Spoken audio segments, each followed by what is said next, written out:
今仔重型的机械嘛进入沙卡党步道0.5公里的所在哦，准备要将2个罹难者选出来。这个地档当地代理酒业者损失嘛是真严重，按算应该超过10亿哦。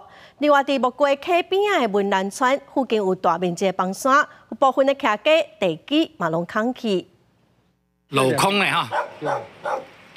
就大概1公里，1公里长度嘛哈。厝的基座拢空去，底部记载袂调，向悬的所在向下骹看大面积的崩塌。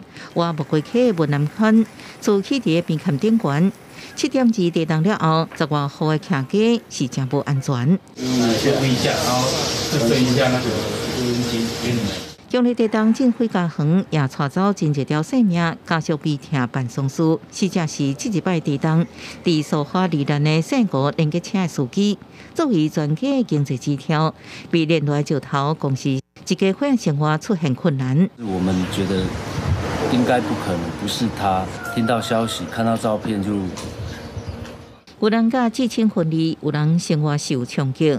花莲三大石材加工区，包含珍贵的大理石这石材，挡袂牢地动害甲真厉害，规排拢倒去脆糊糊，不知延迟出货时间，也无可能修好，还阁用2个月来清理，规个损失超过10亿，互业者是叫苦连天。我们主要都是进口的石材，有巴西、土耳其、意大利，总共有600多吊的石头损伤。